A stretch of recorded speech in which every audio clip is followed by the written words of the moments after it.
Hello,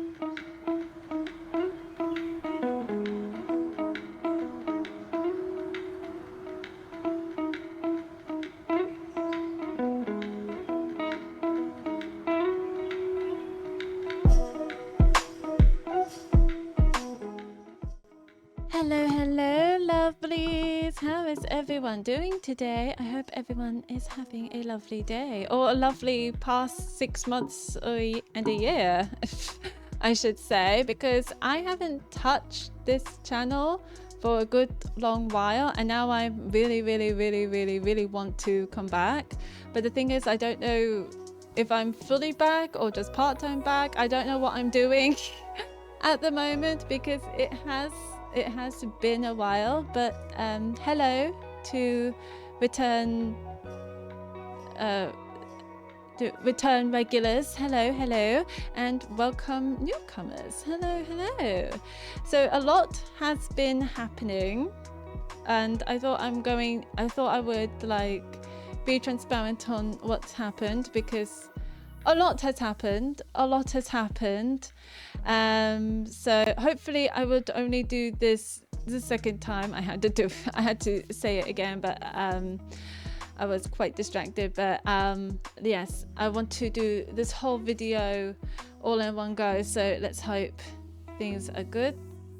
So first off, I want to start by saying I'm sorry that I haven't been in this channel for a very long time, but if you want more of my content, I do stream like 4 or 5 times a day, 5 times a week, not 5 times a day, 4 or 5 times a week, playing different games. So I'm a VTuber on Twitch and YouTube.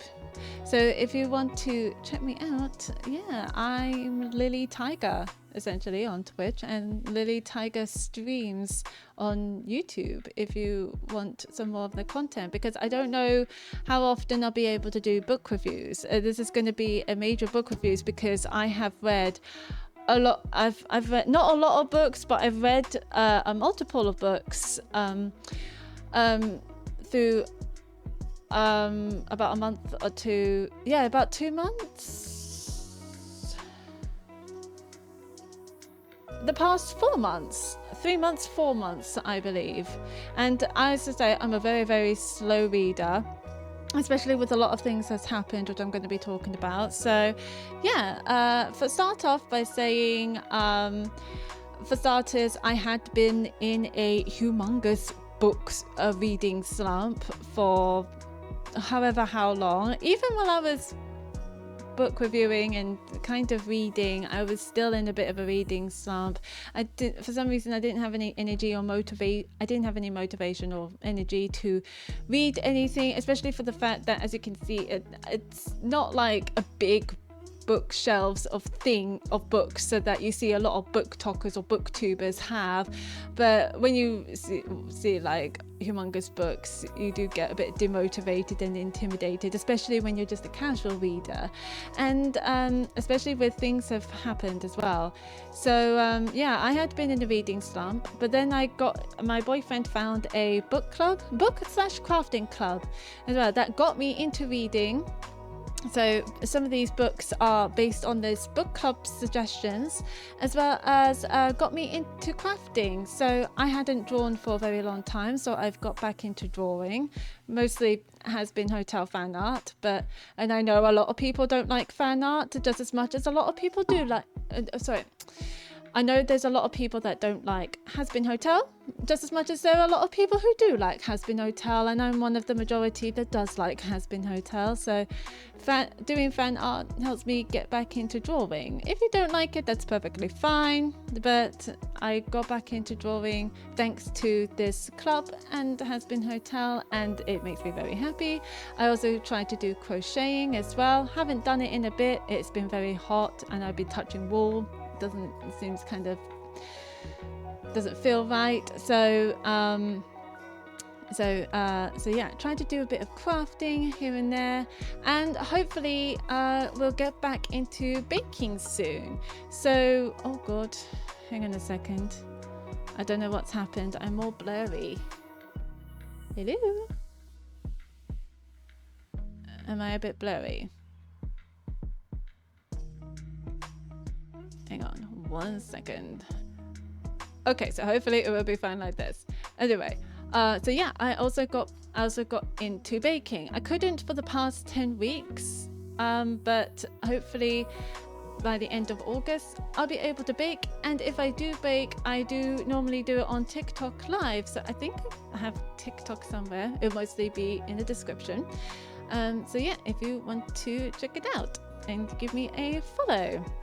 But yeah, here's what happened for the past 10 weeks. A lot has happened.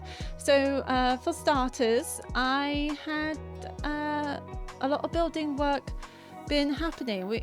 Me, my boyfriend and his mum have been planning this, and his parents have been planning this building work for the flat kitchen and the bathroom for a very long time, because they need a lot of work done, and it was falling apart. It was really falling apart, and so we kind of oh God, I'm so sorry. I don't know why it keeps blurring, but yeah. So as I say, we had a lot of building work in both the kitchen and the bathroom, and so we have like more storage space in the kitchen. We got like new stuff like the dishwasher, the cupboards, the counter, as well as we replaced the bath with a shower in the bathroom, as well as replacing the sink and the toilet. It just needs doing. It just needs done, and it's been done. Just a few tweaks here and there. So it's just that we don't have an oven at the moment, and technically not a hob either. We got a hot plate to be able to do like saucepan cooking and stuff, but at the moment we have no oven or hob at the moment. So hopefully we have an electrician coming to fix all that, as well as bits and bobs here and there. But yeah, we pretty much got a kitchen and the bathroom, and that's why I couldn't do any baking for anyone who's come here from TikTok.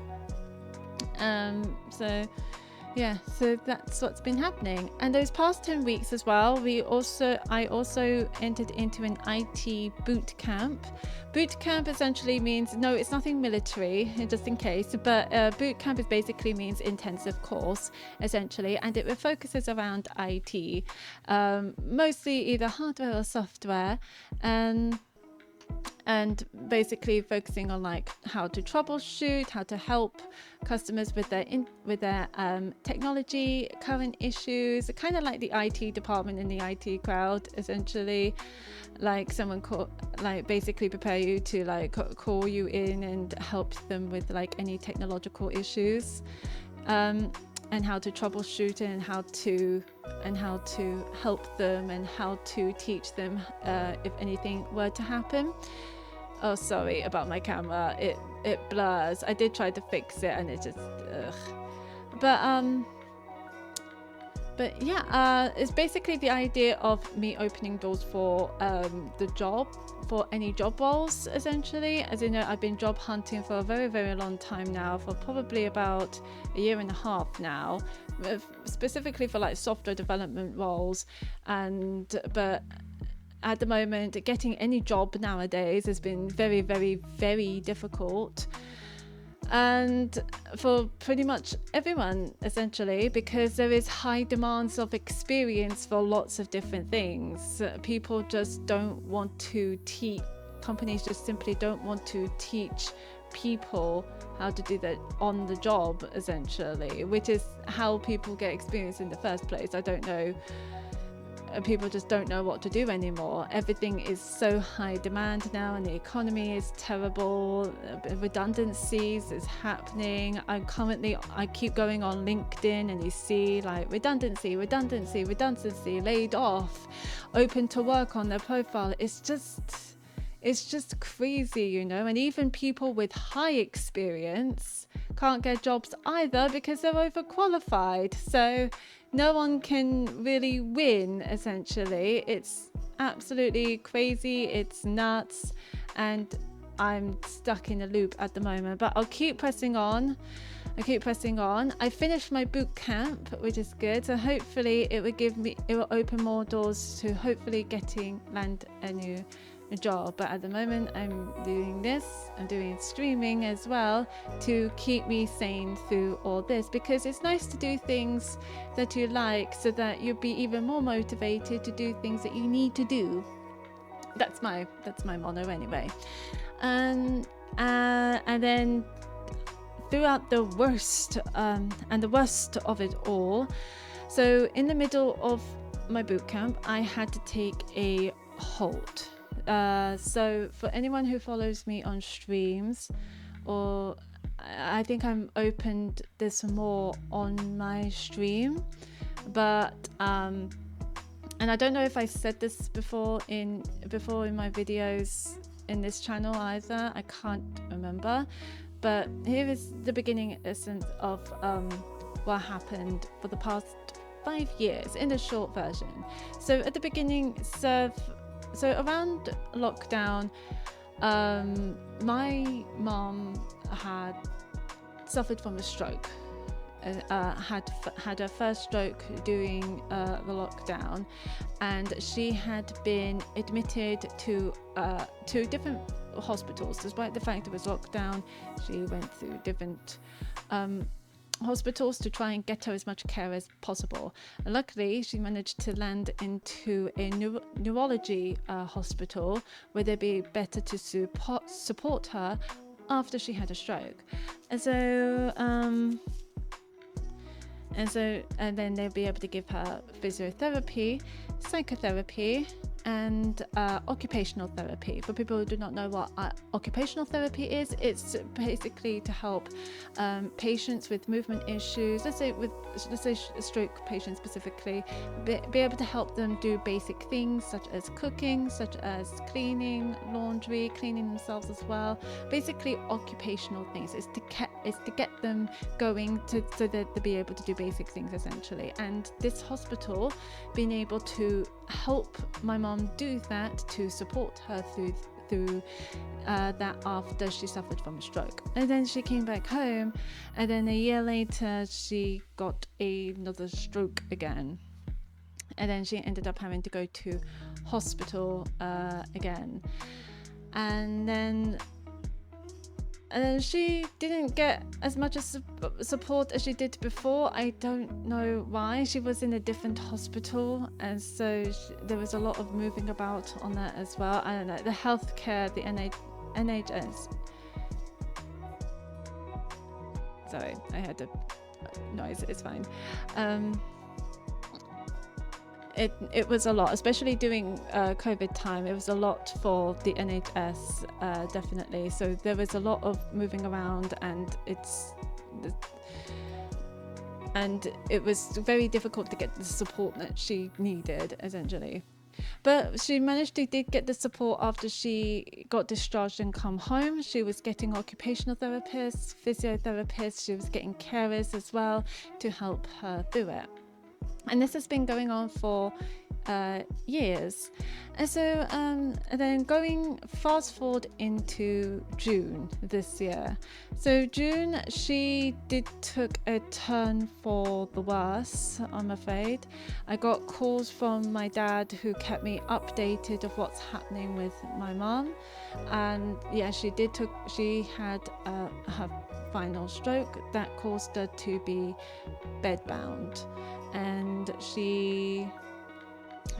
and it really affected her immensely. She was struggling to she was starting to struggle to swallow things. She could still swallow things at that point, but she was struggling. She was getting hallucinations. It was quite awful. And then after that, I managed to see her right in the during her birthday, and then after that she passed away. So it was the end of her life. It was so much pain, so she's not in pain anymore, and even after getting updates from my dad to mentally prepare me for the inevitable, it was still quite a shock I went to Dad's for a week to stay there to help him out, and then come back, and along with the funeral preparations, and the funeral is absolutely beautiful as well. I did a reading of Discworld. She was a big fan of Discworld, and my dad did a eulogy, and it was absolutely beautiful. And we saw a lot of people who we hadn't seen for years that wanted to come into the funeral, which was very, very nice.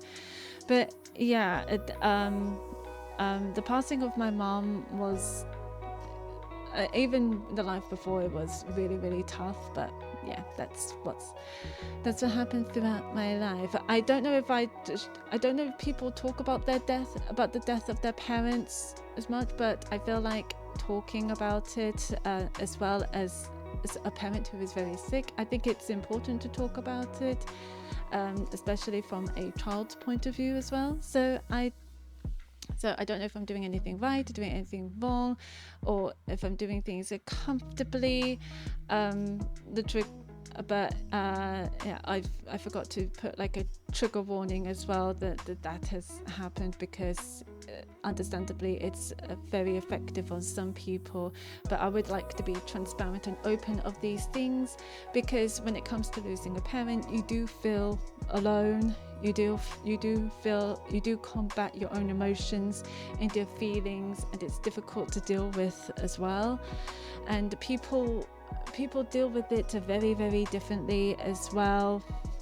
People are very unemotional. People like to use distraction. I'm very much a distraction griefer, like using things to distract me from my grief. Same goes for my dad. People like to connect with their emotions a lot more. People don't want to connect with their emotions. So when it comes to losing a parent, it's very, very difficult. But I think the common theme of it is that you do feel alone.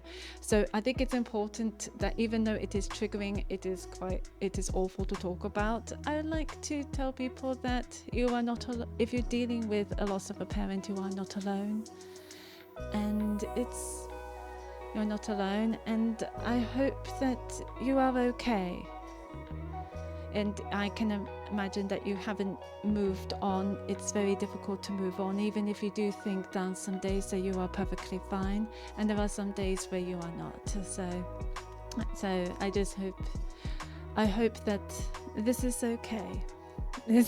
I don't know how to end this. It was a big topic to talk about, but yes, this is what. But yeah, I do hope that you're okay. I'm okay at the moment. I had my closure during the funeral, and there are days where I do choke up about talking about it, like I am now. But I have a photo of my mum. I still got the order of service, and that makes me very happy, because it feels like she is here, and she's never been here, so it's quite nice to know that I have a picture of my mum. But yeah.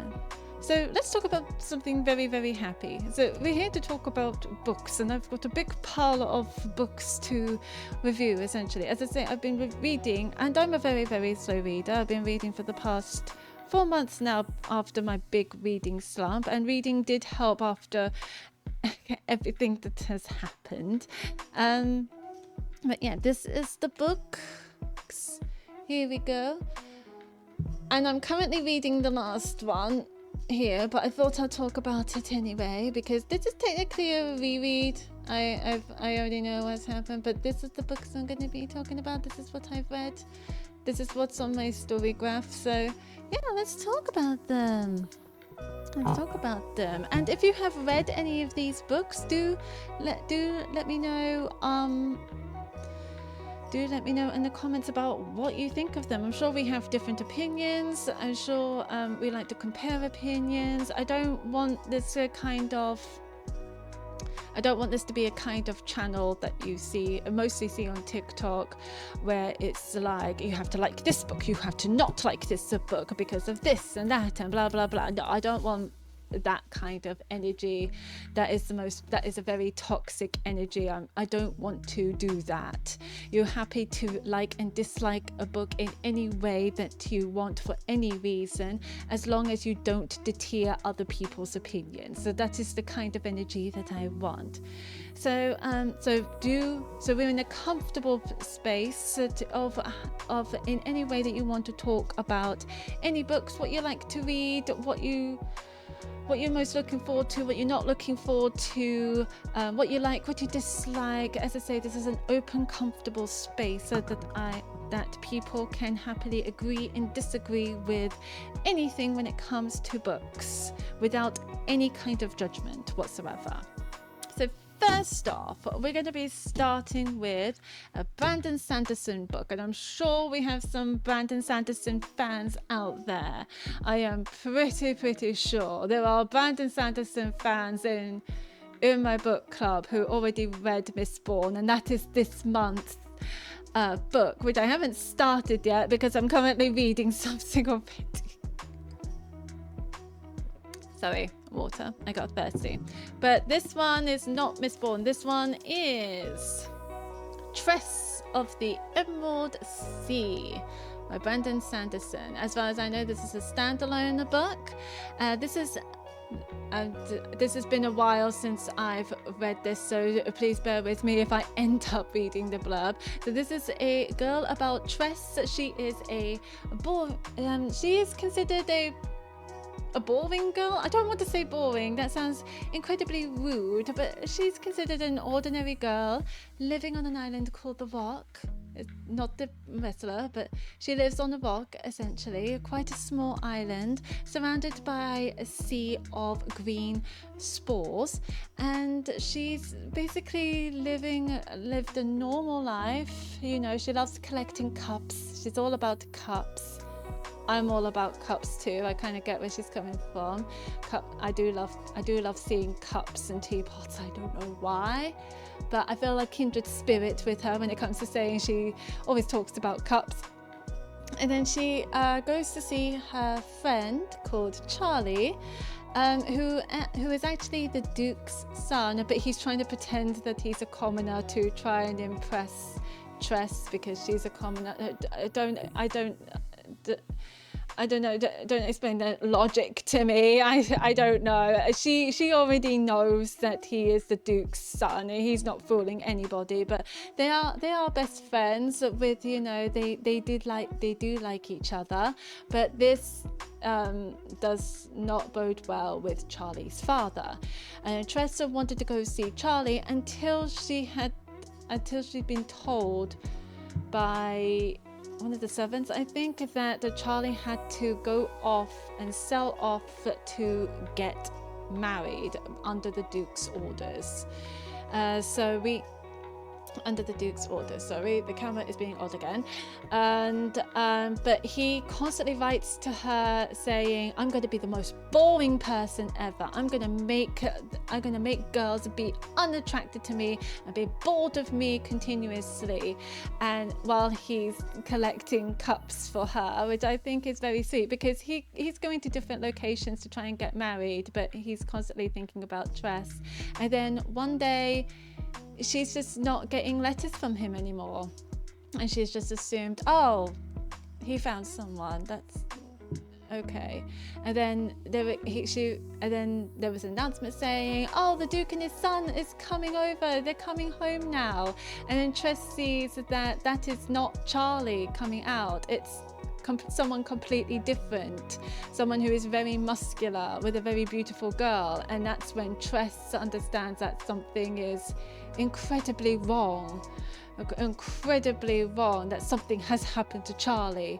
And then she's getting news from the staff that works for the Duke and Charlie, telling her, the Duke has sold him to the sorceress, you know, the bad lady that no one can get to. And she has decided to go on the quest to the sorceress to save Charlie. This ordinary girl that loves collecting cups, who's never left the rock, decided to go off onto the sea, a very toxic sea that is not a normal sea. It is full of green spores, because that is going to go well. And she told her parents this, that she wants to do this, and they said, yeah, go for it. You know, you can't live on this rock forever. You got to get some life here somewhere. And they decided to support her, essentially. And then she did. Oh, I forgot to say, this is not a spoiler-free review. I'm going to say that right now. So back to this. So she ends up, you know, at first she's pretending to be, you know, some sort of ship inspector, you know, going, I think it's a ship inspector, going on to ship so that she can get on the ship incognito to go off so that she can escape the rock without the Duke's eyes, and then go off and save Charlie. And then during her travels, she has met a rat called Huck, and she, along with pirates that she ended up going quite close with. And so she end up on a crew on a ship called the Crow, I believe. I can't remember for the life of me, but she did end up on a ship with the pirates, and she did not get on well with the captain, because the captain the crew is very fearful of the captain, and the captain wants the crew to be, you know, quite wanted, known for killing and pillaging and killing other pirate ships and other ships, essentially, and pillaging ships. So she kind of wanted them wanted, essentially.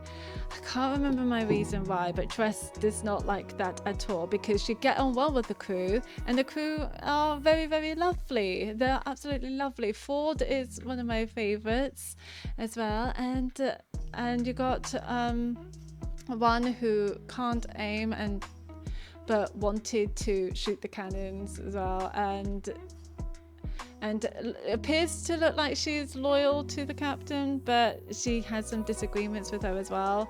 So yeah, I think her name is Captain Crow, if I remember rightly, and I don't know what it is, but have you guys watched Arcane?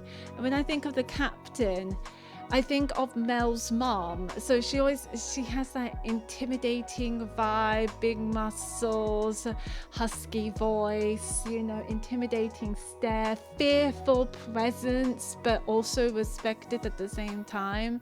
So she does have, so I think of that when I think of I think of Mel's mom, and Bressa, I think her name is, when I think of the captain. So it has that intimidating vibe. And the captain's goal, essentially, is to go to the dragon. Yes, there is a dragon. There is a dragon to sell Tress off to her so that she can get healthy. The captain is very, very sick. She has a spore-related illness, so that is considered incurable, and she has been told that the dragon can cure her if she has something to trade with the dragon, and she wanted to trade Tress over to the dragon, as far as I understand. And the Huck is there to, I forgot what the Huck is for, but I remember loving Huck. I find Huck to be very funny. I find Huck to be very cute. He's a little talking companion to Tress as well. And I used to not like little talking companions. They always end up to be very, very annoying. Like, I'm probably going to get a lot of hate for this, like Morgana from Persona 5. Or if you, I don't know what it is. It's like, I don't know why, but if you were like playing Monster Hunter Wilds, you have a palico and you can set it to have it talk to English. I didn't do that. I have it talk to me in cat language because I just don't like it. I find it very, very annoying that a little companion is speaking words to me and constantly repeating themselves, so it's quite annoying. But in Huck's case, it's very, very, very cute because I feel like he does want to help. He does want to help. He wants to help Tress. He's there to keep Tress company, and he's very cute. And we love the little rat friend. In the book club, there are some people that does hate Huck, which is very, very sad. But I really liked Huck. But yeah, back to the captain.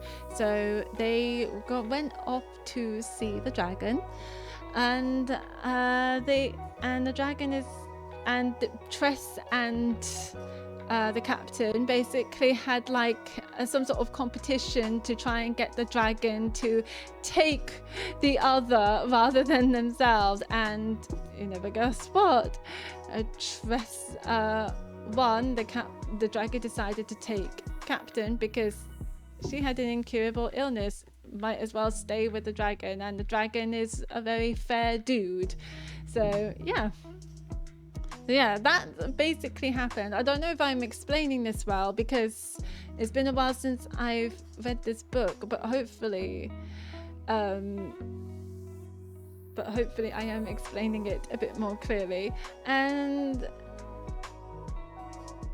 so once the captain is out of the way, Tress ends up becoming the captain of the ship, and so they'll be able to sail off to the sorceress. And I have a few opinions about the sorceress. So the main problem I have with this book, so when it comes to the main villain, people are always hyping up the main villain, and when I say hype up, they always say, oh, they did really awful things, or they're the most horrible person, they did this and that, the most fearsome, no one can ever escape her, no one can fight against her, she's just all too powerful. So they always like hype up this main villain, and then when they meet her, it's like she was basically nothing, essentially. And she has the most Disney villain death of them all. And I say Disney villain death. I remember it being a Disney villain death. I can't remember how she died. It was so anticlimactic. Everything about the sorceress was so anticlimactic. Oh, I forgot. In the cruise ship, there was a very strange man. Oh my God. So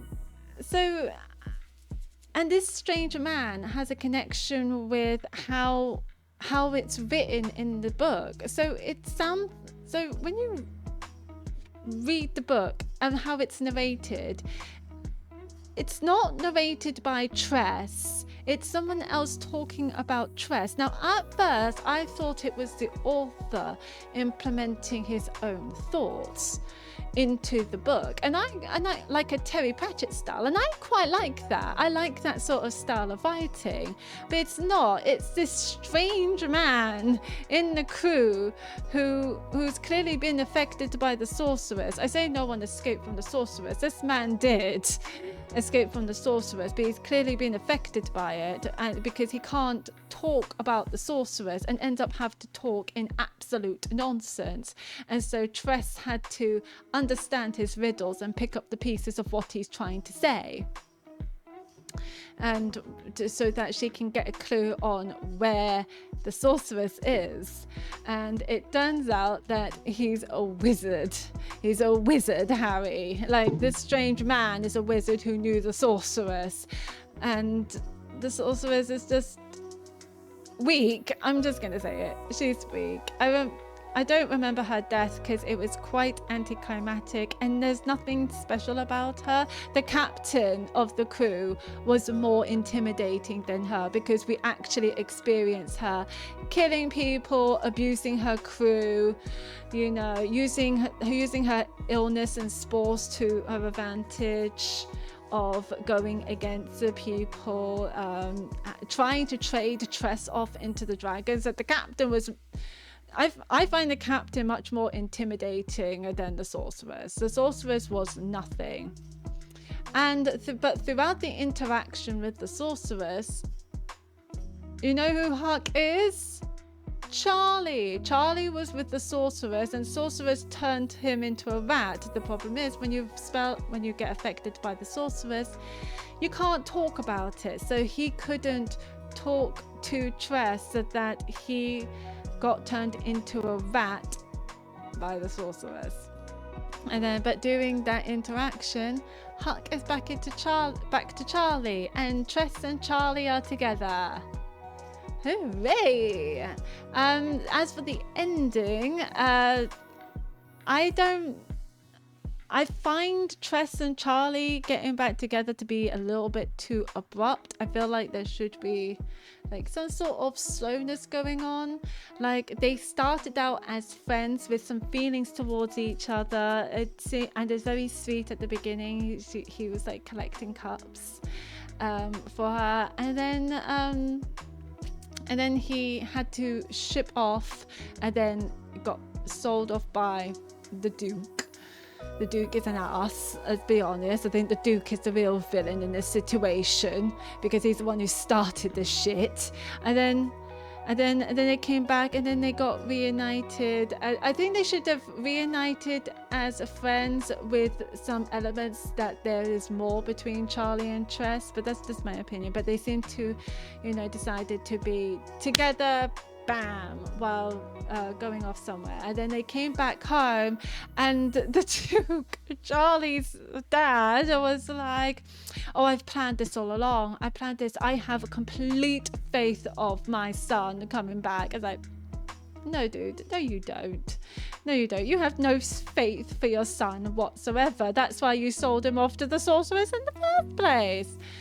So overall, Tress and the Emerald Sea, I very much love the concept. I very much love it. An ordinary girl who lives on the rock pretty much all her life, and made a absolute decision to get her friend back by going through the shores, going through different crews, and go through different pirates, and it's understanding what she can do through these different challenges. It shows that she is smart, it shows that she's creative, it shows that she can talk to people, it shows that she's open-minded. Like, for God's sake, a talking rat. It shows that she can handle people like the captain and the sorceress, are considered very fearsome characters. The dragon, for example, she knows how to talk to the dragon. So I really love the concept. There were some funny moments, there were some sad moments, there were scary moments as well, and it was a very joy read. And the writing style makes it even more enjoyable, because it's the way it's narrated by a very strange man who normally talks nonsensical because he was affected by the sorceress, and it was very, very interesting. I love it. I think I gave it 4 out of 5 stars. As I say, I didn't like the ending. I find the meeting and the death of the sorceress to be very anticlimactic, as well as the reuniting between Tress and Charlie. I thought that went a bit too fast for my liking. Like, the journey was a very nice slow well, not slow, I say medium pace.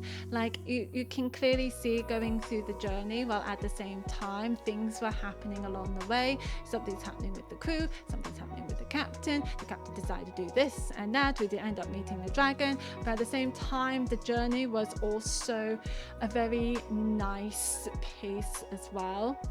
So it was flowing quite nicely until the end, and that's why it was 4 stars. I very much enjoyed it. As I say, this is a not a spoiler-free review, so I'm sorry for people who hadn't read this and I had to spoil it for you. I'm gonna do there is like times I'm going to put times on the description. I should have said this before, but hopefully you saw it before I said anything. There'll be times on here to show you where I start with the book and then start of the spoilers as well. I'm going to see where the spoiler is. Definitely. So hopefully if I did it in a bit of an order. Next we have The Apothecary Diaries by me having to look. So it's written by Natsu Hyuga and the art is by Nekokurage.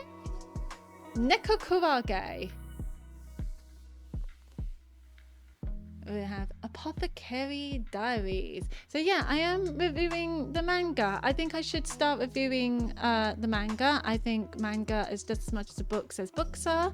And I wanted to start with the Apothecary Diaries because that's an anime I'm very much enjoying at the moment, and it got me to read the manga, definitely. So I do hope you have read the anime. If you haven't, please go and watch it. This revolves around a girl called Mao Mao, and who is an apothecary or a junior apothecary. So she has been studying apothecary under her father for a very, very long time, and she is very much into learning about poisons and herbs and plants and how things work, and she loves testing poisons on herself as well.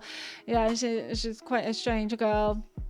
But then as she's walking through town, and she does help courtesans as well, so there is a little brothel area where she meets she calls her sisters to help them, and they love seeing her as well because they see her as like a little sister as well. So she has like a connection with various people because she's an apothecary and that's where she's studying.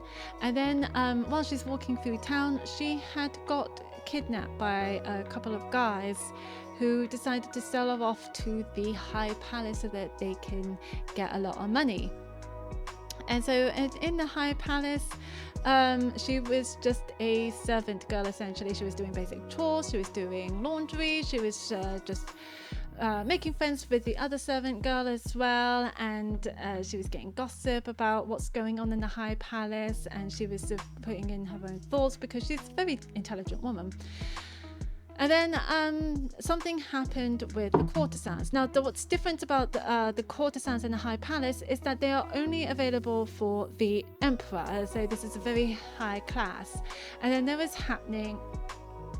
something's happened with the two courtesans. So two courtesans who recently gave birth to their babies. So one of them had a daughter, the other had a son. But there has been a base of the gossip from the servant girl. Things have been happening with the infants. There's been a lot of death of infants lately, and people reckon that it was just a curse and that this has just happened, and then it might as well just try, and the courtesan should just try again. Best of luck. That's basically what people have been saying. It's a curse that these death of infants have been happening. And so Mao Mao, the green-haired girl, has seen a fight been happening between two favorite courtesans of the emperors, where one girl, the mother of the one who has a baby son who is very, very, very sick, slapped the other courtesan, saying, "Oh, you put a curse on my son. This is all your fault." And Mao Mao sees that the girl, who is very angry at the other courtesan, looks also very sick, very haggard, very tired. Looks like she hasn't been sleeping. And the girl the courtesan who has been slapped looks very distraught, to saying, "No, I did not put a curse on your son. Because my daughter is also very, very sick. I'm just here to try and help you." And the other courtesan wouldn't hear of it, and Mao Mao can see that courtesan was also very, very sick. And Mao Mao had made an immediate deduction saying, "This isn't a curse, this is poison, there is poison happening. And she noticed with the courtesans that they have been wearing white powder, and so she sneaked in a little note to the courtesan that had been slapped to say, hey, this is poison. This lead, the face powder that you're wearing is poison that is affecting your child. Could you stop wearing it? Essentially, that's what it says. And the purple-haired guy, Jinshi, has been called by this courtesan to saying, hey, someone has left a note here. And Jinshi decided to gather up all the servant girls and write down that says, girl with the freckles, please stay here. And Mao Mao has noticed that the other servant girls are very confused, and all the girls decided to leave. Mao Mao was wearing freckles, so she ends up staying unconsciously because unintentionally, because that's what the note says. The girl with the freckles stays here, and she noticed that other girls who also have freckles leaves as well. It looks like disobeying orders, but in that case, no, they're not disobeying orders. They actually can't read. And Mao Mao sees that she was being tricked because she considered the servant girl who's the only servant girl who can read and write, because servant girls don't really know how to read and write. So she's trying to sneakily leave, and Jinshi goes, where do you think you're going? I know you could read this note and we're going to talk about it. So talk about it. You're the one who left the note to Gyokyo, that's the courtesan who had been slapped and has been warned about the poison, saying, you have left a note about the poison, didn't you? And Jinshi had took her to see Gyokyo, who thanked her for saying, listen, thank you for the note. I haven't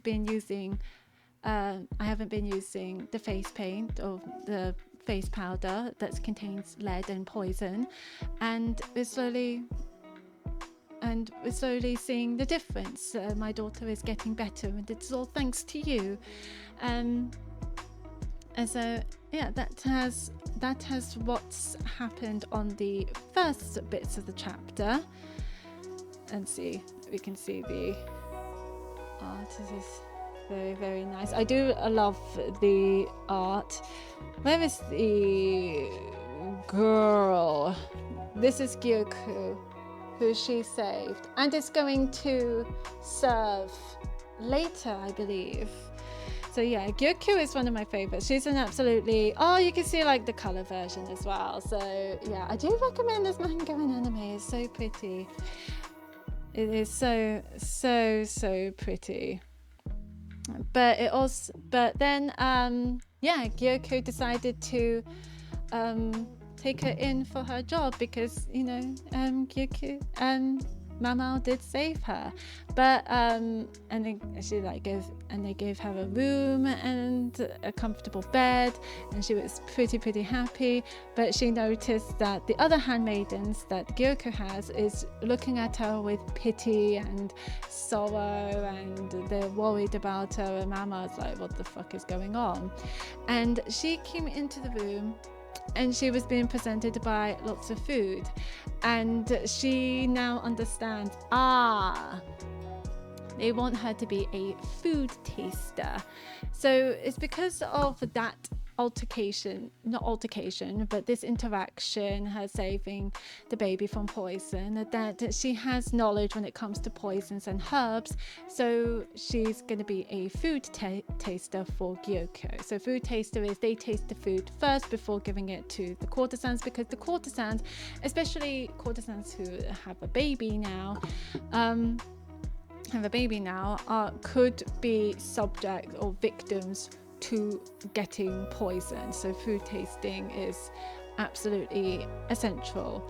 And so what's great about Mao Mao is that, well, first off, she loves poison. She has some sort of F word for poison, essentially. She loves it, she loves the taste of it, she loves getting affected by it, she loves smelling it, she loves testing it. It's like people see her as a bit crazy of her doing that, which is absolutely fair enough, but that makes her perfect for the job, isn't it? So once she gets affected by the poison, she knows how to treat herself if she was poisonous, like make herself sick and things and things like that. So she can sniff out for poison. She can and also because she tested poison on herself constantly, she could end up being immune to certain poison. So she might not be good for the job essentially, but she can figure out if the food is poisonous or not.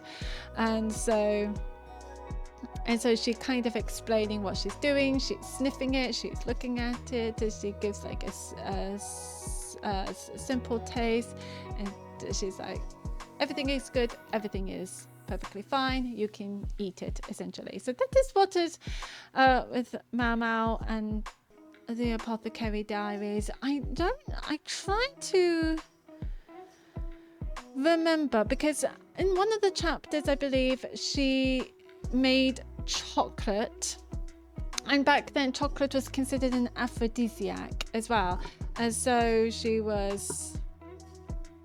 knows how to make chocolate. I'm trying to remember why she is making an aphrodisiac, if I'm going to be honest. I don't know if it was for the emperor or for the courtesan, I can't remember, but she was making chocolate as an aphrodisiac, and she remembers that her sisters, the courtesans back home, were also getting like chocolate gifts from their guests, and they were treating her to chocolate thinking that it's completely harmless, and then she gets affected and then would tell the guests, get out, this is clearly a drug, you get out now, sort of thing. So she kind of just remembers it as she was making chocolate. Oh no, Jinshi ordered her to make chocolate, the aphrodisiac,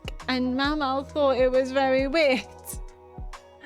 I remember now. I'm thinking of doing like these videos as like a vlog so that I don't forget what's happening in these books, because it's been a while. I shouldn't forget, because I've watched this show as well. I've watched the anime. So it's like, there you go. You see, so this is I thought it was very cool. So this is her like making the chocolate. So she's got cacao, I think, or cocoa, and grinds it into powder. She's got like basic ingredients as well. She's got like honey, sugar, butter to make like really nice chocolate. That sounds really good, actually. Very sugary and very fattening, but sounds so good. But yeah, chocolate was considered a natural aphrodisiac back then, and then she was keeping like some as a snack, as like a midnight snack. And then when she came back from collecting herbs, essentially she got distracted from collecting herbs, and then she's like, oops, I'm late for something, having to go, and saw like really not happy Jinshi and the head lady there, and she goes in and saw like the courtesan Gyoku's handmaidens, who are clearly affected by the chocolate because they sneakily ate some.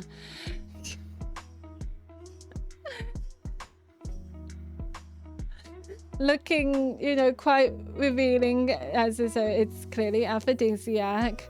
And Mau Mau checked them. It's like, okay, well, they haven't done anything, and then to get slapped in the head. So it's like, this is why I love the Apothecary Diaries, because it can get very political. It's very historical.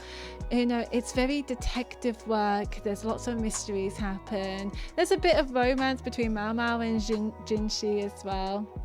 The purple-haired dude, which is this dude. If anyone watched or read Oren High School Host Club, Tamaki and Haruhi, think of that relationship. That's basically Mau Mau and Jinshi. And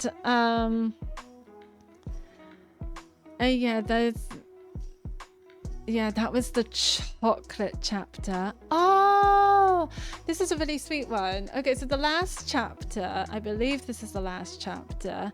Yeah, it's about the ghost, the dancing ghost, and this is really, really sweet. So people have noticed like a ghostly figure on the wall, just simply dancing in the moonlight, and Mao Mao goes to see, oh, this isn't a ghost, this is a woman, this is one of the courtesans, and she's hearing stories about this specific courtesan, saying she's most likely sleepwalking and sleep dancing because something might be stressing her. And Mama's like, yeah, she could be sleepwalking, she could be sleep dancing, but that could be rooted on many things, but it would most likely be stress for the fact that, you know, and it turns out that she was trying to dance for the emperor, but something happened, she slipped, and the emperor wasn't too happy, and so she's kind of going off to marry a soldier who's coming here to pick her up, and that could be the sign of stress. And then Mama was learning more about this courtesan, more and more, and she was reflecting that the courtesans back at her hometown was dealing with similar situations when they had to go off to get married with a man they either don't know or don't like, essentially. And this courtesan, and she reckons that she could, and she didn't want to make assumptions in the end, but the courtesan, while they were watching the courtesan going off to see this man, it turns out that this man that she's going to go off to marry ended up being her childhood sweetheart, and that is very, very sweet, and ends up being happy for both of them, that they're going off to get married, and she's very happy, and that's very sweet, because you hardly see that, especially when it comes to in historical period animes, especially when it comes to women who is considered as sexual objects, essentially, or just objects of affections. But Mao Mao has a certain assumption that she'd rather not say, because remember when I said that the emperor slipped? No, not the emperor slipped. You know, remember when I said that the courtesan slipped in front of the emperor? Well, Mao Mao reckoned that she kind of did that on purpose because she wants to keep herself pure for her childhood sweetheart, who promised her that he'll come back, essentially.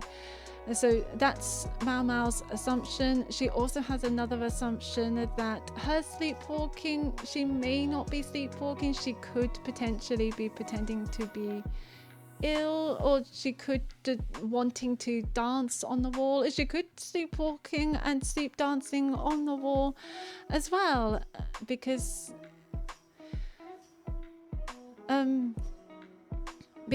you know, there's so many unknowns behind that courtesan. She just simply wants to keep herself for her childhood sweetheart, and she got her wish. And Gyoko said to Mao Mao, I'm kind of jealous of that. I'm happy for her, but I'm also very jealous, because not a lot of women would have that. And I think that was one of my favorite episodes. It's a one-off, you don't see that courtesan again, but it's very, very sweet, and it shows that courtesans would do anything, you know, a little bit crazy, even going so far to go out in the middle of the night dancing on the wall, people thinking that she's a scary The Ring looking ghost while dancing on the moonlight, under the moonlight, in order to get their love. And that is very, very sweet. And there's a really nice ending picture as well of her.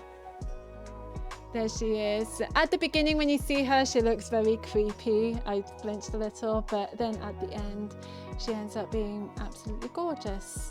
Yeah, that's the courtesan, and she got a happy ending, and it was very sweet. But yeah, that's the first volume of the Apothecary Diaries, and I'm thinking of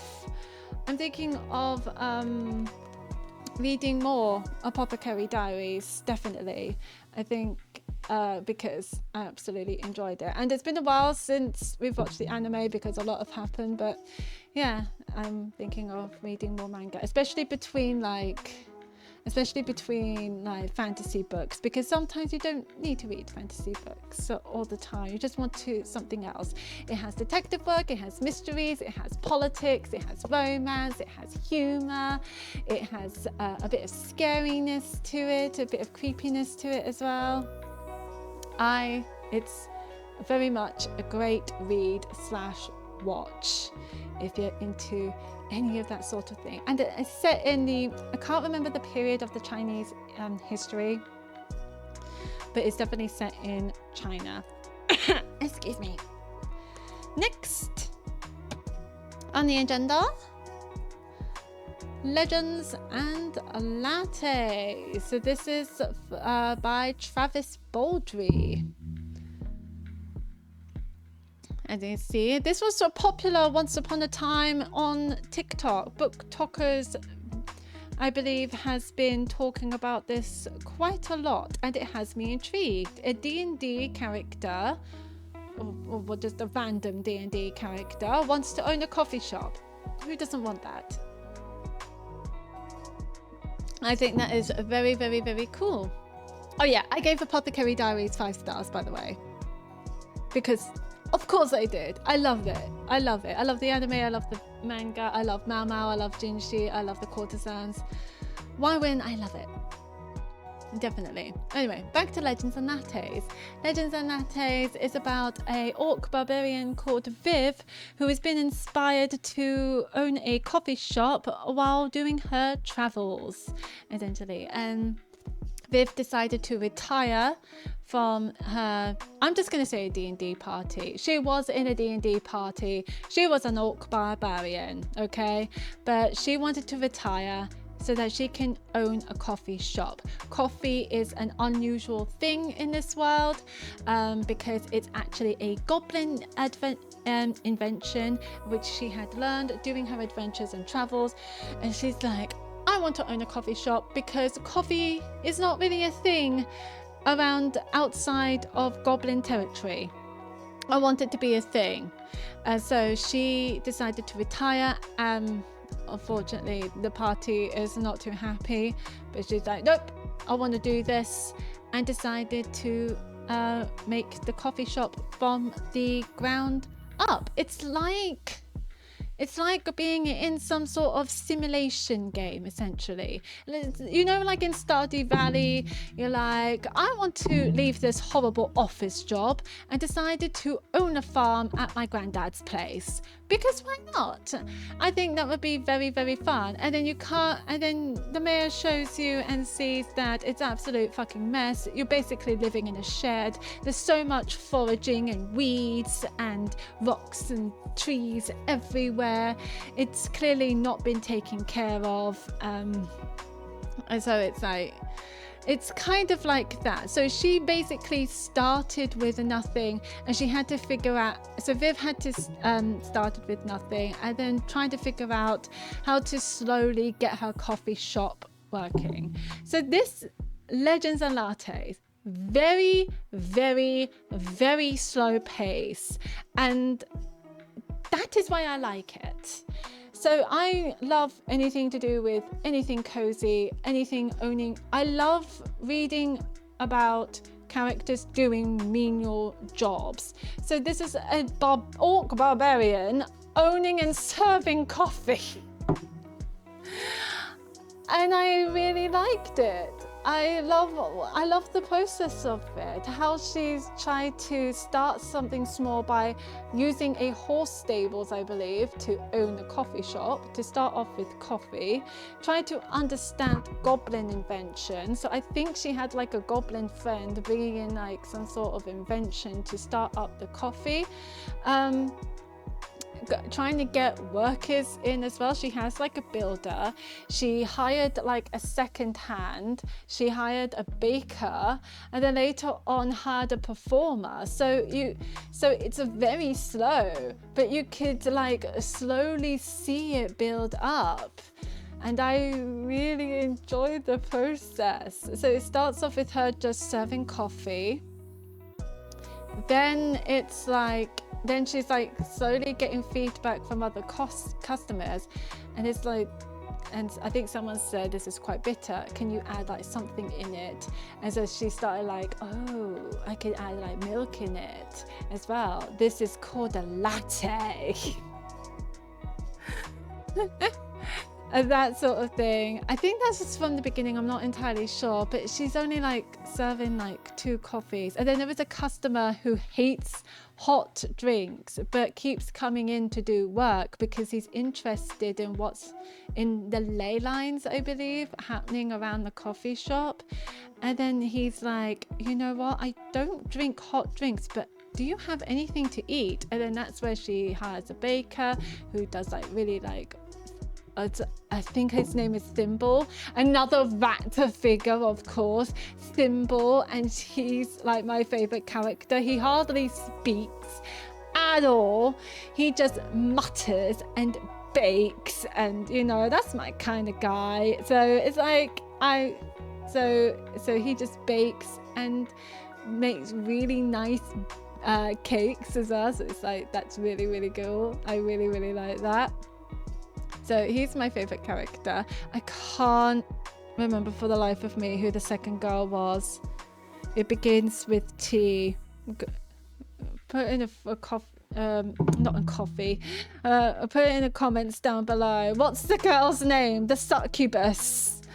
Who I can't remember her name. I'm sorry. It begins with T. All I remember is Viv and Thimble. And then so cakes, and then he's like, okay, I don't like hot drinks. Have you tried doing anything ice related? And so now they're serving iced coffee. And then there was a musician comes in. It's like, I want to be a musician. Can I perform in your coffee shop? And she's like, yeah, sure, go for it. And so you kind of see the coffee shop build up.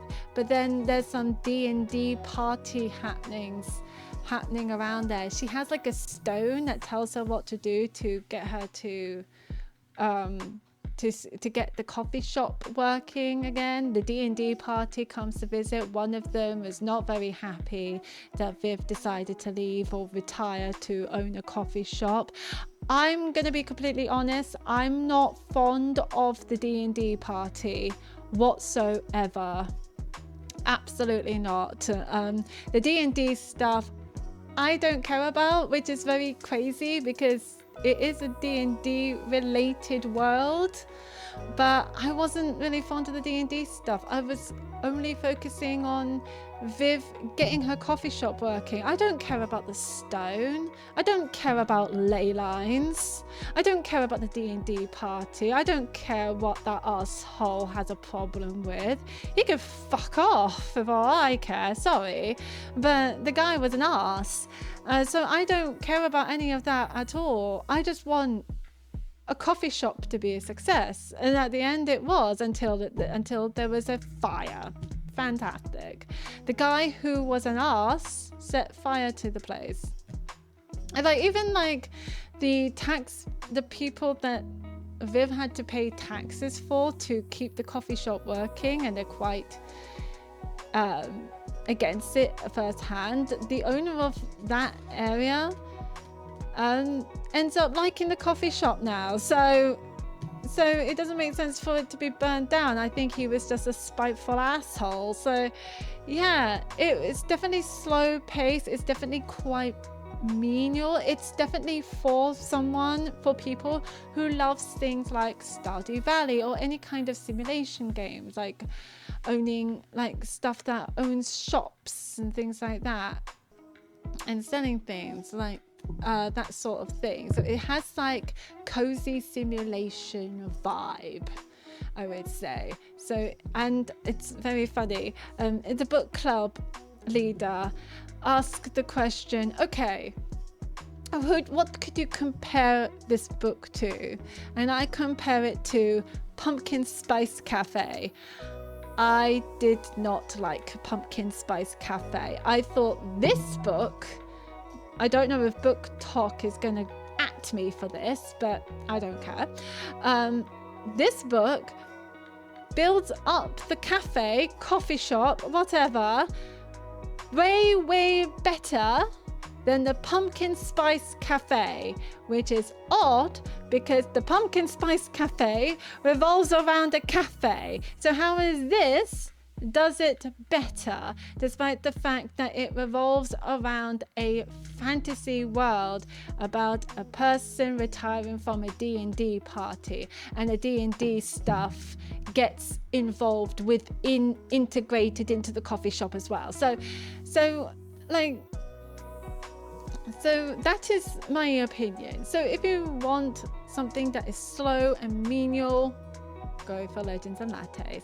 If you don't like things that are cozy and slow paced, I don't recommend this at all. I think I gave this a 3 out of 5, mainly because there is a short story after it about how I can't remember. I felt like I slept with my eyes open during the short story. It's to do with her D&D party. I don't like anything to do with the D&D party. I don't care. I'm sorry, that's the washing machine bumping the walls. But if you heard that. But yeah, there was a short story underneath and I just fell asleep. I got bored. I don't like the short story after it. Oh, I forgot to say, there was a romance between the succubus and Viv at the end. I don't like the romance. I'm sorry, I don't. I thought they were better off as friends. As I say, I can't remember her name. Why can't I remember her name? Let's see if I can find her name. It will come to me. Tandri. I thought her name was Tandri. Tandri the succubus. There was a romance between Tandri and Viv. I don't like that romance. I thought that was weird. I thought they're better off as friends. I think they make better friends. I think their chemistry is better as friends. And then when they start romance, I thought it's like, I don't see it working. I'm sorry. So yeah, Legends and Lattes, I give it 3 out of 5. Oh, don't worry. 2 left. Don't you worry, lovelies. I told you this would be a long one, didn't I? Next, we have a big one. Bury Our Bones in the Midnight Soil by V.E.Schwab. We all love V.E.Schwab. We all love A Darker Shade of Magic. We all love Vicious. I did. I absolutely loved them. This is a very popular book throughout the internet. I can understand that. It is fantastic on most parts. It focuses around 3 women from different decades. You have Maria from the 1500s. You have Charlotte from the 1800s, who you don't meet until later on in life for various reasons. And you have Alice from 2019. Maria comes from Spain, I believe. I can't remember where in Spain. I don't even know if that is Spain, if I'm going to be honest. Santo Domingo de la Calzada.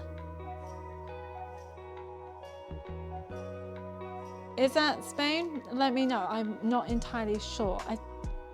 I'm not entirely sure. You have Charlotte from London, and you have Alice, who was originally from Scotland but moved to Boston for university. And so those are the 3 female characters that you will be focusing on. You start off by focusing Maria. Maria started this all. She was a very happy child. She was very boisterous. So she loves to run around. She loves to skip. She likes to jump. She likes to play pranks on her brothers.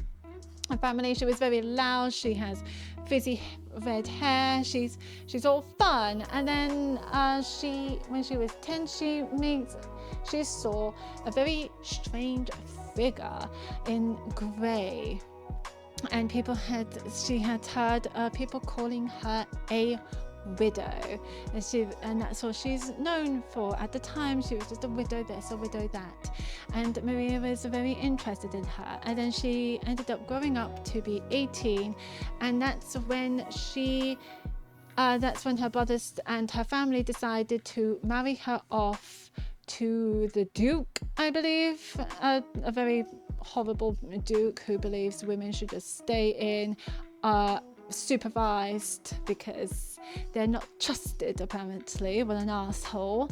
But that was in the 1500s. That was in the time. That's what happened at the time. And that's where then she went off, got married to this man, even though she has no interest in him whatsoever. She finds him to be absolutely repulsive and disgusting because he's a man. Fair. And that's when, oh God, I'm blurry again. I hope. This is why I don't use the camera anymore. And that's when she decides to, and that's where she saw this strange grey figure again. Sorry, I will be back. Sorry. Okay, sorry about that. So that's where she meet the grey figure again. And it turns out, and she also noticed that even though she aged to 18, I believe it was 18, I can't remember, she noticed that this woman has not aged at all. And so she decided to go see her, and she's turns out to be a lovely woman called Sabine. And Sabine owns this herbs shop where she does apothecary, really. just like Mama. She does like various potions, various apothecary stuff, and she knows that.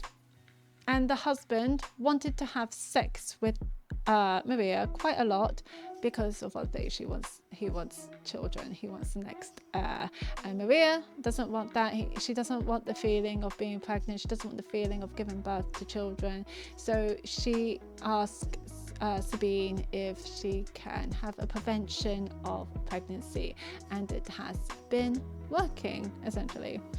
And during that time, Maria keeps going around seeing Sabine, and as well as being with her husband, she's also noticed her attraction to the maid as well, noticing her physical appearance and noticing what she does, notices that she feels more attraction by her touch than her husband's touch. So she's getting these feelings from the maid, and as well as having some sort of interest with Sabine as well. And then during her time of meeting with Sabine, she noticed that Sabine is not aging at all.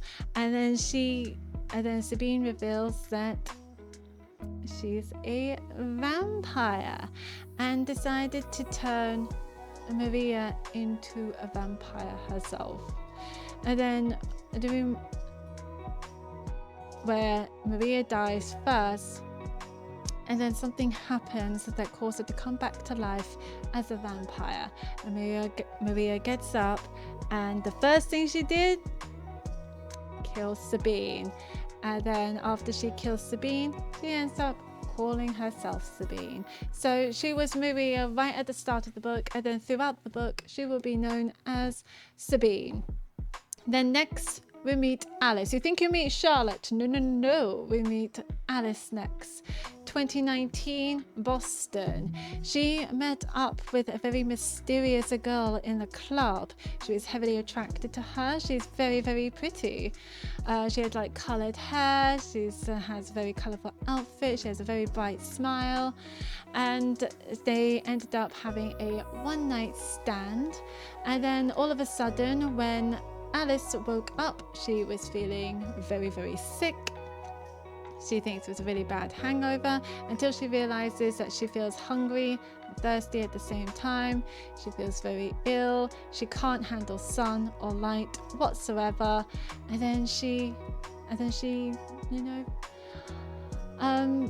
then that's when she started to realize that she could be the undead.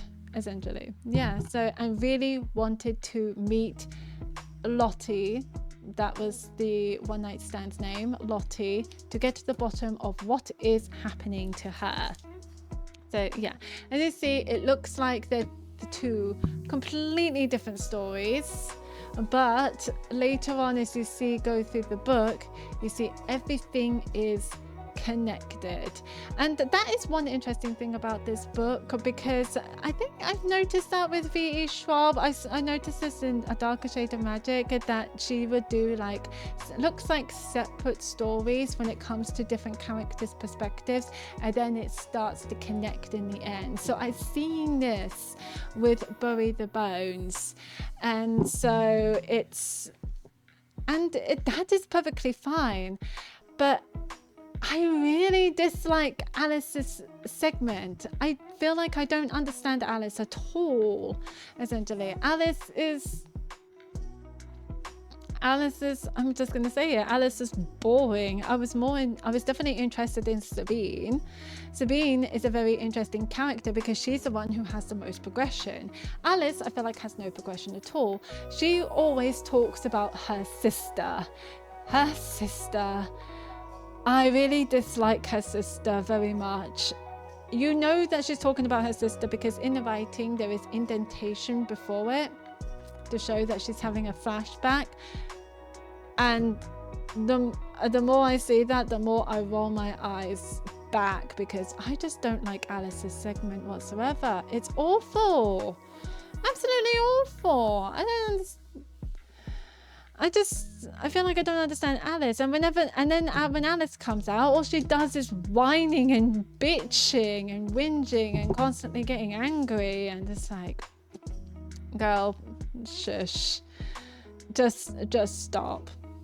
And then but it's most of the time we going through Sabine's life. So she ends up, meeting a couple, who's very open about their relationship. Also, she ends up being in some sort of relationship with the girl in that relationship, and they teaching her about the ways of being a vampire, and they just like to go to town to just being on a killing spree, loves to basically eat people of flesh and blood, until one time they go into town and they go into town and they end up getting caught and get killed in the most horrific way a vampire could die from. Get trapped in a coffin and then get burned alive. And Sabine just stood back and watched while they were crying for help. So there's one thing you should know about this book. It's disturbing in some places. This is a very, very dark romance. I did cringe at that a little bit. One thing I would say about V.E.Schwab, she really knows how to get an emotional reaction out of you, and I did feel a bit, that sent me shivers down a lot. So the way it's written, I love getting the emotional reaction from it. And then Maria ends up moving to Italy, and she has no problem killing people on the way, just ends up getting hungry, wanting blood from women. Since she's attracted to women, she mostly feeds off women. And so then she ends up meeting a man in Italy called Matteo. Matteo is probably my favorite character, because he tells her, look, you don't have to constantly feed yourself. You can have your hunger under control. You don't need to do that. It's not needed. And he's trying to teach her this, while he's also has a lover called Alessandro, I believe, or Alex, I believe he's called. And he shows that you can feed without killing someone. And he does that with his lover, and his lover enjoys that, so it was consensual as well. And everything that Sabine does she doesn't do it consensually.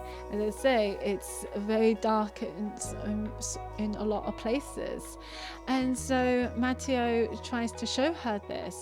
Try to be a good person. Please don't do this to innocent people. But Sabine she is very, very hungry. She's she always has this intense hunger, and he's trying to get her to play a game of this as well. Try to get to know a person for like 10 days and see if you can handle getting your hunger under control. She couldn't. I mean, she got to the 10 days, and then once the 10 days is up, she just snapped and, feed the poor girl who is clearly interested in Maria. And I was rooting that this is a chance for Maria to change. It isn't. She's a hungry bitch. Sabine is like, she's an interesting character because she has most progression, not the most progression. Actually, we know it's quite difficult to explain. She just constantly wants to feed, but she constantly gets eerier and eerier as the time goes on. And I don't know, Sabine, kind of disappoints me. I was hoping that she would turn around, but she just gets eerie and eerier. And that shows that when we hit the 1800s in London. So as I say, Sabine is a vampire. She is immortal. She can live through lots of decades, and that's where we meet Charlotte in London. So she is and ends up getting together with her. Charlotte has to be learning how to be a dignified woman under her aunt's tutelage, or tutelage. I call it tutelage. I don't know why I call it tutelage. I mean, and then to hopefully attract a man, but she's much more attracted to Sabine. She was attracted to her old best friend, but her old best friend decided to run away and marry Charlotte's brother, and Charlotte decided to move on when she meets Sabine, and their relationship was horrible from the start. I'm sorry, it was. Sabine was clearly love bombing her, manipulating her, gaslighting her very clearly. And then when she got her in the clutches, she turned Charlotte into a vampire, and then everything went downhill. They whenever Charlotte did something wrong, Sabine, or when Charlotte speaks out about this, Sabine has an issue. When Charlotte's like, I want to meet new people, Sabine is like, am I not good enough for you? Why am I not good enough for you? You clearly want to meet other people, so that means you're leaving me, right? So it's kind of like that kind of vibe. It's awful. It's an awful relationship. It was clearly very toxic, and it took Charlotte 100 years to leave. So it's like when people say, why don't you just walk away? She couldn't. She was a vampire. She only knows Sabine. She didn't know anybody, and they're living through into the decades that Charlotte doesn't understand. She only understands London in the 1800s, so she doesn't understand the decades changes. And then when they meet other vampires, Charlotte was really happy. She was ecstatic, and Sabine wasn't, because she was seeing Charlotte being happy with other people, meaning that she's not good enough. Maybe that is Sabine's true feelings, I don't know, but that is a horrible manipulation and horrible gaslighting. But the breaking point was that they went off to feed other people. Charlotte was a very interesting character. She's trying not to be tempted into vampiric ways by not feeding from innocent people. She only feeds off people that she feels like who deserves it. So she ends up feeding off people not feeding off people who are innocent, but that doesn't make Sabine happy. She believes that hunger is the only way. Charlotte doesn't believe that. So there is a lot of toxicity revolving around, and tries to gaslight her into doing things that she wants her to do. It's a difficult relationship to read through. I will say that the relationship was not fun to read through. It was definitely a very much toxic relationship. And the breaking point was that they went into a family. Sabine killed them and went upstairs to find a child. And Sabine holds no hesitation to feed off the child. And Charlotte's like, no, what are you doing? It's a child. It doesn't deserve this. And Sabine and Charlotte had a massive argument and watched Sabine kill the child by feeding off it. And Charlotte absolutely ran away, not looking back whatsoever. So when you say run the hell away, especially if it's someone like Sabine, like holy heck.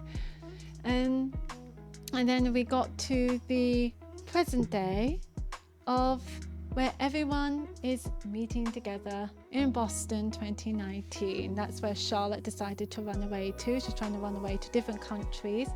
Like, she did end up finding another girlfriend in Italy. They were very happy. And they were very happy until Sabine tracked them and found them and killed Charlotte's girlfriend in front of her because she was jealous. She was very possessive.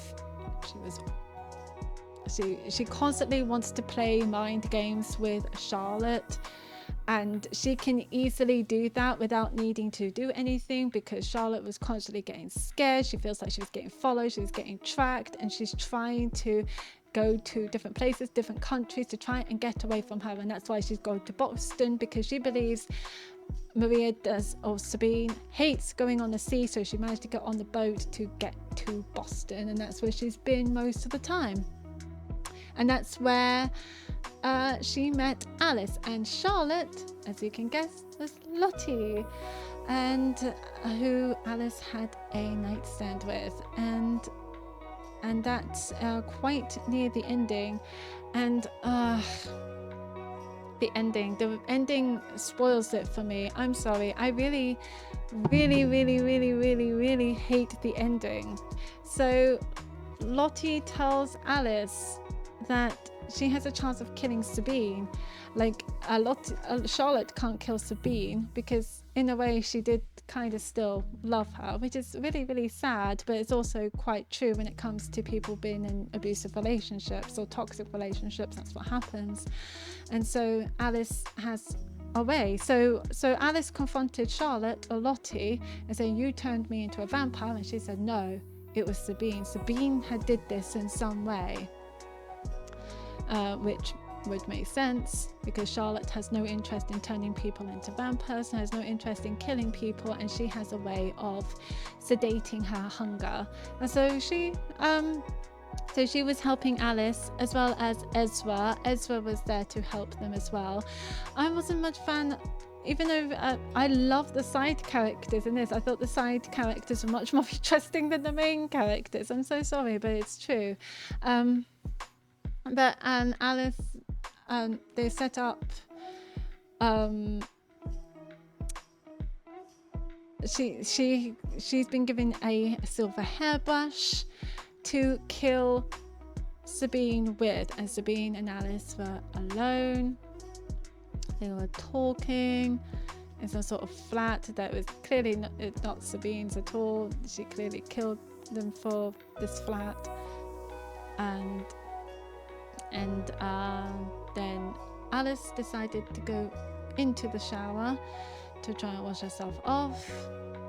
She tried to lure Sabine into the shower with her, and then once, because Sabine was wearing a chainmail, clever, and then once they're in the shower naked together, that's when Alice decided to kill her. Fair enough. Sabine was made to get killed. Fair enough. And so that is perfectly fine, no problem with that. Then Alice came out, where she was greeted by Charlotte. I forgot to say, so Alice originally was going to poison Sabine with grave dirt. So I forgot to mention, vampires are heavily affected by grave dirt. If they touch it, they get sick. And if they eat it, they're most likely going to die. And Alice has been carrying a grave dirt of her mother. Don't know why. It's very weird, in my opinion anyway. Grave dirt of her mother's grave, carrying around her, and used that to poison the coffee, hoping Sabine drink it. Sabine, being a very smart woman, noticed that something was up, but decided to not drink the coffee and offer the coffee to Alice instead. So that didn't work out. And then that's where getting her alone in the shower, stabbing her, got to. But then she came out, see Lottie, and Lottie decided, we can relax now. Sabine is gone, we can live our lives, everything is so happy and wonderful. Drank the fucking poisoned coffee, and what did Alice do? Well, she sits there and not say anything and watched her die. Well, I don't like that at all.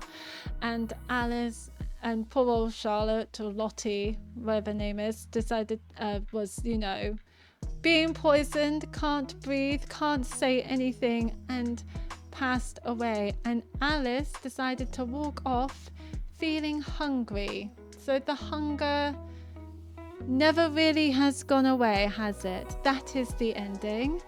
I hate it.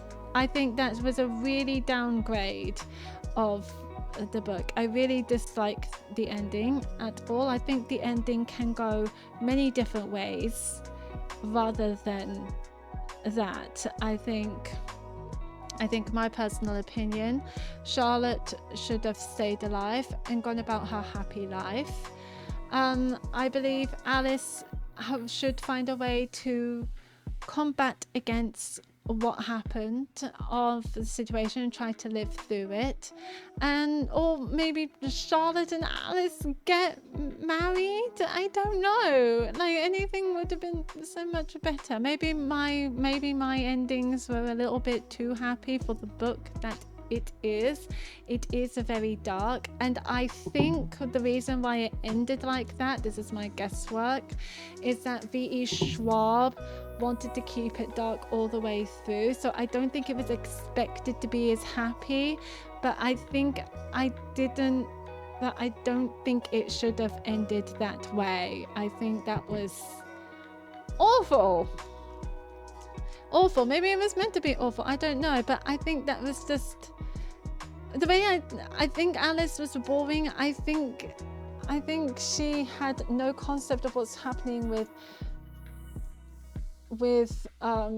what going on, turning into a vampire. But I don't think hunger wasn't her main thing. So, and neither is watching people dying, especially a girl that she had a one-night stand with, constantly thinking about and trying to track down, and then watch her die. It doesn't really make any sense to me. I'm sorry, it didn't. And so that was for this, because of the ending. It's a very interesting concept. I love the concept. I do love the progression of Sabine throughout the years. I love how it affected Alice, and I love how Charlotte comes into this, and that all three of them works through it in many different ways. I just didn't like how it was executed. I feel like Alice could have written so much better. I would love it to not know about Catty. Oh, Caddy. Oh, God. Goddamn Catty. I know more about Catty than Alice. I didn't like that at all. And the ending was a big ruin for me. I'm probably going to get shat on for this. 3 out of 5 stars. it would have been a great concept, and I do enjoy the concept. I think it was just, I think the ending very much ruined it for me. The writing style, I forgot to say, was phenomenal. Absolutely love the world building. I love the way the characters was written. It was definitely character plot driven, apart from Alice and Caddy. Alice and Caddy I just didn't like at all. I find Alice and Caddy to be boring, as I said so before. Charlotte and Sabine, I very much enjoyed reading it, even if it makes me shivers on some parts. It did get an emotional reaction out of me. I did get scared, I did get disgusted, I did get horrified, and that is beautifully done. I think V.E.Schwab knows how to get an emotional reaction out of you, but the ending was a humongous disappointment, which makes it feel like it wasn't worth it. So that's why it's a 3 out of 5 stars. It's just a shame because I enjoyed V.E.Schwab's writing style. There we go. Bury our bones in the midnight soil. And then last but not least, this is the book I'm currently reading at the moment. So this is a break from Bury Our Bones, and Mistborn was the next book, which is another dark fantasy, but I feel like I need a break of dark fantasy before getting into another one. And that is, I'm reading Miss Finey Fisher Investigates by Kerry Greenwood. This is a cozy murder mystery revolving a lady detective named Finey Fisher. It's set in the 1920s. She is a she's a British detective in Melbourne, Australia. She was originally from Britain, but then she has been given a job by the Colonel to investigate what is happening to the Colonel's daughter. They say that she has been looking ill and sickly lately, every time that she is with her husband, and they suspected it might be poison, and they want her to investigate. When they go into Melbourne, she was currently being greeted. She went there with her doctor friend. Her doctor friend, Dr. Macmillan, is a very specialized lady doctor who specializes in women's health. So she is the one who is the founder of Women's Specific Hospital. And then while they're trying to investigate what's happening with this woman, Lydia Andrews, they end up investigating an illegal abortionist who's been doing really grotesque abortions I'm so sorry, I will put a trigger warning there, illegal abortions to women who constantly die and bleed to death and leave to die, essentially. And luckily this one girl has her life saved by 2 taxi drivers who drove them to the women's health hospital to hopefully get her healthy. But that's another investigation to look into. Throughout the time, it's mostly her meeting up with lots of different characters. She met Dot, her new maid. You will get to know about Dr. Macmillan and what she does in the hospital. You met the policeman. You have Robinson. You have his sergeant, and WPC Jones as well, a female police officer, as well as other characters you meet with just this book. So she met some Russian dancers as well, who can also she can communicate in French as well. She met up with the woman that she needed to investigate, as well as her husband. She's understanding what is happening, so it's mostly focusing around cocaine. So this book was originally called Cocaine Blues because that's the subject of what's happening. It's focusing around the drug cocaine, and also how it connects with this lady, Lydia Andrews. So at the moment I'm nearing the end. I am nearing the end here. So at the moment, I'm just in the process of understanding what's happening with Lydia Andrews. I actually kind of know what happened. This is a reread, but I will leave the spoilers for now. But yeah, it's mostly investigating.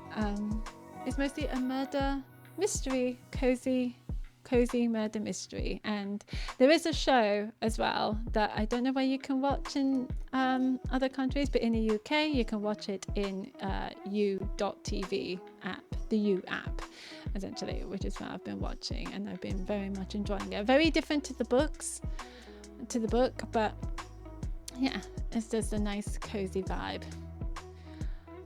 Oh, that's the longest video I've ever done. I do hope that you very much enjoyed it, despite the fact my camera being constantly keep blurring. I don't understand why. I think it's the way I move that it causes it to go blurry in bits and places. So I'm very sorry about that, but I do hope that you enjoyed the book reviews. I want to do like some sort of book vlogging, as I say. So when I finish this book, I will let you know what I think. And as I say, it will be quite spoilery. As I say, most of my book reviews would be spoilers.